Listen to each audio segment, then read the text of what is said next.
النهارده هنتكلم عن الأحياء الشرقية. يا ترى وصلت لحد فين؟ مرافقها اشتغلت ولا لسه؟ أقدر أسكن فيها ولا لأ؟ الناس اللي هأراضي في الأحياء دي كلها مش عارفة هتبني امتى أو هتسكن امتى. طب المرافق اشتغلت؟ طب الدنيا ماشية ازاي؟ قدامك كام سنة عم أسكن في الأماكن دي؟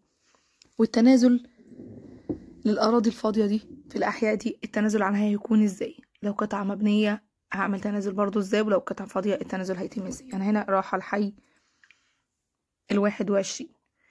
انا هنا في الحي 16 عشان الناس مش عارفه تروح ازاي. ده الحي 16 على ايدي اليمين دوت، واللي على ايدي الشمال ده الحديقه المركزيه.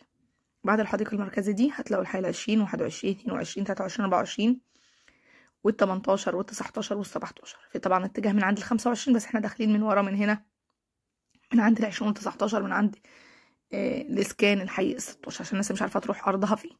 الطريق اهو زي ما انتم شايفين، هم ظبطوا الطرق هنا شويه عن الاول، تقدر تدخل بسهوله. كل على ايدي اليمين دوت لسه الحديقه المركزيه. عند الصينيه كده ابدا بقى على الاحياء. يعني احياء، في ناس بتقول يعني احياء. الاحياء دي بتبقى مجاورات جوه، بتبقى حي كبير وفيه مجاورات من جوه. بس النهارده هنتكلم عن الحي بقى ال21. انا كانت حابه الناس اللي كانت حابه تشوف الحي ال21 وصل لفين، وال20 انا نزلت له فيديو قبل الفيديو دوت. فالفيديو ده هي بيتكلم عن ال21، حابب يتفرج على ال20 بقى. الفيديو اللي قبل ده حطوا لايك، اشتركوا في القناه، فعلوا الجرس، اعملوا شير الفيديو عشان اجوال تستفاد. احنا بدانا كده ندخل بقى على الحي ال20 وبعد كده الحي ال21. ده الحي ال21 اهوت، سوري ده الحي ال20. هنخلص الحي ال20 ندخل على ال21 عشان تفرجوا وصل لحد فين. الحي نسبة مباني مفيش لسه نسبة مباني كتير، أو يعتبر معدوم يعني شبه معدوم مباني فيه. مفيش أي مباني في الحي ال21. الحي ال20 فيه نسبة مباني تعدى أصابع لكن الحي ال21 لسه مفيهوش مباني. طيب الحي ال21 فيه 4 مجاورات. الأول بسرعة كده، اللي محطش لايك يحط لايك. اللي حابب يشترك تتعرض في العاشر من رمضان، حابب يشتري بيت، حابب يشتري أي حاجة في العاشر من رمضان، رقم اهوت للتواصل. حابب مكتب هندسي تشطيبات مباني، اشراف هندسي على المباني، عندنا المكتب الهندسي. كده انا هنا كده دخلت خلاص الفاصل ما بين الحي ال21 والحي ال20. على ايدي اللي انتوا شايفينه ده الحي ال20، واللي هنروح دلوقتي اللي على ايدي الشمال الحي ال21. ال20 زي ما قلت لكم في بيوت تتعدى على الصوابع، في كل مجاورة مثلا 200 3 من الحي. لكن الحي ال20 مفيهوش ولا قطعة ارض لسه بنت. طيب الحي ال20 فيه 4 مجاورات، فيهم مجاورة اسكان اجتماعي، مجاورة 3 اسكان اجتماعي بص على الحي ال22، ومجاورة 4 قطع ارض مميزة بص برضو على الحي ال21، سوري الحي ال22، ومجاورة 2 و1 باصين لورا عند الاندلس. الاربع مجاورات في الحي ال21 يعني خدماتهم في وسطهم. يعني مش كل حي فيه خدمات، مش كل مجاورة ليها خدماتها داخل المجاورة، لا هم جايبين الحي ولافين الاربع مجاورات فيه وحاطين في الوسط الخدمات بتاعته. يعني مجاورة 4 بص على خدمات، مجاورة 2 بص على خدمات، مجاورة 1 بص على خدمات. كل الاربع مجاورات الموجودين في الحي ال21 بصين على الخدمات. فدي حاجة كويسة، دي بتبقى ميزة كويسة، ان انا بدل ما ابقى مثلا قاعد في مجاورة 3 اللي فيها الاسكان الاجتماعي مثلا هتبقى كلها خدمات، اجي ابص على مجاورة 2 ما الاقيش فيها مثلا خدمات. لا هو عاد دلوقتي بيحط اكتر الخدمات في الجزء في الوسط ان هو يخدم المجاورات كلها. كده عرفتوا معانا مجاورة 4 أراضي مميزة. هو برضو الحي عشان تبقوا عارفين الدنيا ماشية ازاي، الحي 21 أرض مميزة. يعني ايه قطع أرض مميزة؟ من 500 فأكثر. فمعانا مجاورة 1 و2 اللي هم ورا دول، اللي أنا واقفة فيهم دول، اللي ورا الإسكان دول اللي أنا مصورهم لكم دول. دي مجاورة 1 و2 اللي ورا الإسكان ده كله، 1 و2 اللي قدام شوية هناك كده. الأولى دي اللي أنا واقفة قدامها اللي على التليفون باينة خالص، دي مجاورة 2. اللي أيوة اللي قدامكم دي 2، واللي جوه شوية بعد الإسكان 1. يبقى دي 2 اللي واقفة فيها. دي برا الإسكان بقى هناك اخر الاسكان، شايفين اخر الاسكان هناك ده، دي مجاورة 1. لكن مجاورة 4 ومجاورة 3 باصين على الحي ال22. مجاورة 3 زي ما قلت لكم هي اللي فيها اسكان اجتماعي، مجاورة 4 بص على الحي 22 اراضي مميزة. انتوا كنتوا عرفتوا الدنيا ازاي. الحي ده نبدأ نسكن فيه امتى او نبني فيه امتى؟ لو عايز تبني بتبني عادي مفيش مشكلة، لكن سكن دلوقتي زي ما شايفين لسه صحراء، لسه مفيش اي حاجة. ممكن نقول 1.5 ويبدأ او سنة وتلاقوا في مباني زي يعني ممكن نصور زي الايام دي كده يكون في نسبة مباني. كمان الحي ال21 فيه مجاورة اسكان اجتماعي، المجاورة اللي انتوا قدامكم دي. اي اسكان اجتماعي في حي بيحيي بسرعة، اي اسكان اجتماعي في حي بيحيي بسرعة. ازاي يعني هيحيي؟ هيعمل ايه؟ حضرتك ده اعلان 14 والناس بدأت تستلم هناك، والناس اوريدي اصلا بالفعل استلمت الشقق دي، وقعدوا عارفين ان انا مثلا شقتي الاعلان 14 استلمت، او جالي شقة عمارة كذا رقم كذا في حي 20 مثلا او حي 21، فالحيين دول فيهم اسكان. فهيخدموني ازاي بقى؟ ان الحي 21 بتاعي يشوفوا ما فيش فيه قطعة ارض مبنية، لكن ممكن بعد سنة ونص او سنة تلاقي الناس بدأت تبني، سنتين ممكن تلاقي ناس بنت وسكنت. ليه؟ لان الاسكان ده سنتين اكيد هيكون السلم، او سنة ونص، سنة بالكتير هيكون السلم. الناس هتكون بدأت تعرف بدأ حتى يخلص الخدمات بتاعة الإسكان دي كلها بالفعل، فيبدأ يسأل الناس. هي كده الناس بدأت تدفع قسطها وتشوف وراها ايه، لكن ما استلموش الشقة بالفعل.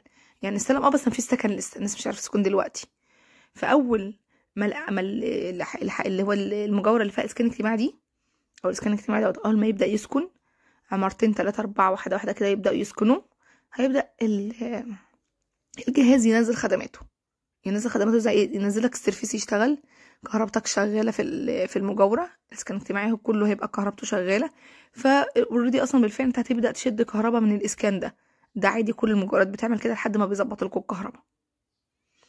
العواميد اللي بره على الطريق الرئيسي اشتغلت، يبقى الدنيا خلاص بقت تمام. سيرفيسك اشتغل، الدنيا تبقى تمام. كده كده الاسكان دوت مسلمين معاه بقى، بيسلموا معاه سناتر، بيسلموا معاه مدرسه، بيسلموا معاه وحده صحيه.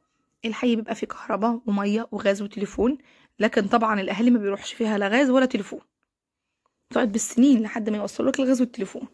يعني احنا في الحي 15 بقالنا اكتر من 6 7 سنين اهو، ولسه واصل لنا التليفون. طبعا ما فيش غاز لسه، برضه ما فيش غاز، عشان تبقوا عارفين الدنيا ماشيه ازاي. ففي بعض الناس بتفضل ان هو ما يكونش، يعني تروح تشتري ارض ما يكونش فيها اسكان مثلا اجتماعي. عادي، في ناس تقول لك انا مش عايز وش ومش عايز دوشه وعايز ابقى بعيد عن الاسكان الاجتماعي واي حاجه تخص الاسكان الاجتماعي. كده كده الاسكان الاجتماعي اصلا زي ما انتم شايفين اهوت، الاسكان الاجتماعي بيبقى مجاوره وانتوا بتبقوا ورا او قدام مجاوره تانية خالص. لكن في ناس ما بتفضلش الاسكان الاجتماعي، لكن انا من وجهه نظري الاسكان الاجتماعي هو اللي بيحيي الحياه بسرعه. يعني لو حبيت اسكن هلاقي اهو ده الاسكان الاجتماعي بتاع الحي، طالعين بقى من الحي ال21 ده، كل ال21 اهو ده اللي على ايدي اليمين ده. لكن الاسكان الاجتماعي شايفين ما شاء الله الناس هتبدا تسكن هنا، هو بس الطرق فاضل فيها حاجات، بس فاضل شغل بسيط كده في الاسكان دوت. اول ما يخلصوا الناس هتبدا تسكن وتبدا تشوف وراها ايه، وتلاقي السيرفيس اشتغل وتلاقي خدماتك اشتغلت. فده هيخدم الاحياء دي كلها، عشان الناس تبقى تقول لكم ايه ده اسكان اجتماعي بيجي لنا في صحراء ايه، لازم يحط لك الاسكان الاجتماعي جوه حي، مجاوره جوه حي، عشان تخدم الحي والاحياء اللي جنبها. ده بقى دخلنا كده على 22. ال 22 ده قطع اراضي ايه؟ 209 و 276. كل الاحياء دي اللي هيخدمهم الحي ال20 وال21، 22 بقى و23 و18 و19 اللي هيخدمني الاحياء اللي فيها اسكان اجتماعي دي. يعني انا ايه هيخدمني ازاي؟ مش هلاقي خدماتي؟ لا طبعا. يعني مثلا مش هيدخل السيرفيس ليك دلوقتي خالص ال 23، ولا هيوصل لل 18 من جوه، ولا هيدخل نص ال 19، ولا هيدخل نص ال 22.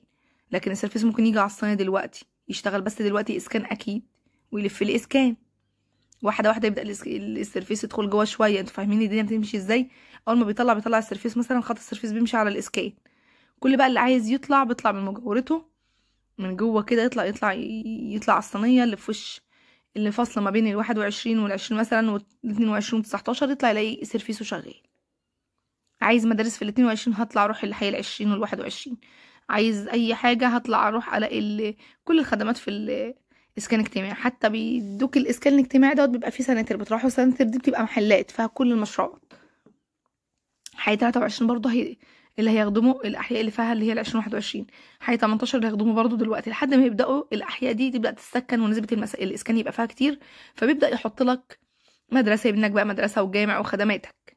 فدي بتاخد وقت. الاحياء دي قدامها فتره، او الاحياء دي قدامها فتره. عشان ابني واسكن ابني واسكن عادي، بس مفيش خدمات لسه دلوقتي، ممكن بعد سنه تبني تسكن. لكن دلوقتي مفيش، يعني الدنيا زي ما انتم شايفينها. طبعا مش هتروح تسكن في الصحراء انت وولادك، مش هينفع دلوقتي. في سلسله فيديوهات هتنزل الفتره الجايه تحفه، تابعوا القناه، حطوا لايك بقى للفيديو عشان نرفع الفيديو لو سمحتوا. اللي مشتركش في القناه نشترك فيها، اعملوا شير للفيديو عشان اكبر عدد يستفاد، بالتوفيق للجميع. الناس كانت مستنيه فيديو الحلقه 23 هينزل لكم ان شاء الله بعد الفيديو ده على طول. لو في اي حاجه اسالوا في الكومنتات. حابب تلاقي حاجه في النت عشان رمضان، الرقم في اول الفيديو. للتواصل. بالتوفيق للجميع. طب بسرعة ناس بنت اللي حابب باب وشباك، شغل جاهز، عمولة، تقيل، خفيف، اي حاجة تخص الاخشاب، الرقم بتاعهم دوت للتواصل. تواصلوا معاهم داخل عشان من رمضان وخارج العشاء من رمضان. شغلهم حلو جدا وملتزمين جدا جدا بمواعيدهم. في كل الشغل اللي هتحتاجوه عندهم. حبيت تشطب بسرعة وباني وعايز حلو، عايز اي شغل، اتواصل معاهم. الرقم موجود في الفيديو للتواصل.